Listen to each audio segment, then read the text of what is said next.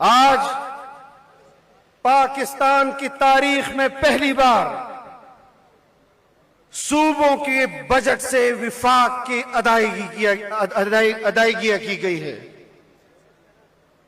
کس طرف ملک کو لے کر جایا جا رہا ہے؟ ہم آج بھی آئین اور قانون کے دائرے میں رہ کر آپ سے سوال کر رہے ہیں۔ قوم کی آواز آپ تک پہنچا رہے ہیں، لیکن کامیابی کے دعووں کے بعد آج نئی بات سننے کو آ رہی ہے کہ وفاقی کابینہ میں تبدیلیاں کی جا رہی ہیں۔ یہی تبدیلیاں عمران خان کے دور میں بھی ہوئی۔ ایک وزیر تبدیل کیا گیا، اس کے بعد دوسرا وزیر تبدیل کیا گیا، اس کے بعد تیسرا وزیر تبدیل کیا گیا، اور اس کے بعد وزیر اعظم عمران خان خود تبدیل ہو گئے۔ مجدہ پشتنہ کو چکتا کارکردگی معاشی لحاظ سر سہیدہ نن تو ولدے تا مجبور اسلے چتا دخپل وفاقی وزیرانو قلمدان یو نہ اخلے او بلتے ورکوے۔ 3 وزیر داخلہ اس ملک میں اس وقت حکومت کے لیے کام کر رہے ہیں، اس کے باوجود ملک کے اندر امن و امان کا مسئلہ دن بدن بگڑتا جا رہا ہے۔ معیشت کا احوال آپ کے سامنے ہے۔ ولک خلق پاکستان نہ لاڑو، 10 ارب ڈالر نہ زیاد پاکستان نہ بیرون ملک لاڑو، سرمایہ لاڑا دا حکومت خوشیری چمر معیشت ٹکڑا ہے۔ او یو کال مخچخ بھی یو نعرہ لگولا اڑان پاکستان پروگرام، پاکستان اڑان وہ کا اڑان پاکستان۔ نن آج وہ اڑان پاکستان کے نعرے کہاں چلے گئے؟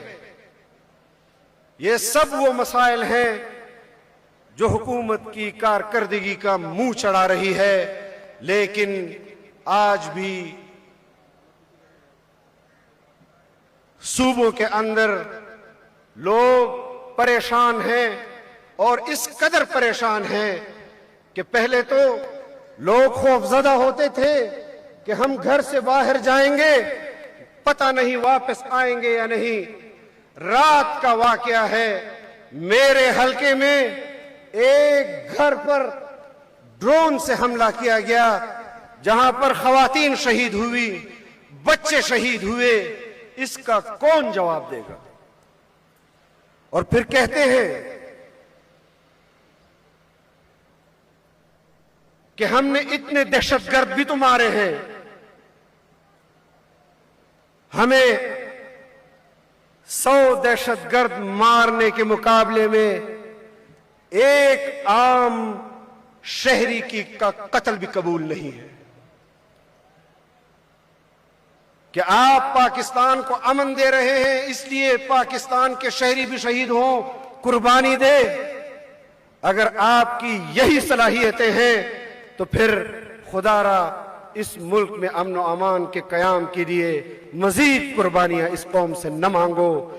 لاکھوں قربانیاں 20 سال میں اس پاکستان کے شہریوں نے دی ہیں، اور خصوصاً بلوچستان اور خیبر پختونخوا کے لوگوں نے دی ہیں، بوڑھوں نے دی ہے، خواتین نے دی ہے، بچوں نے دی ہے، بچیوں نے دی ہے، جن کے قاتل، جن کا جرم کسی کو معلوم نہیں، لیکن اس کے باوجود وہ اس جنگ کا ایندھن بنتے رہے، یا دہشت گردوں کے ہاتھوں یا ریاستی اداروں کے ہاتھوں۔ تو میں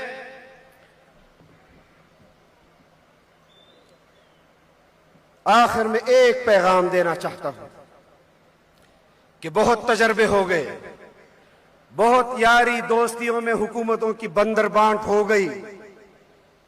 خدا را اس 24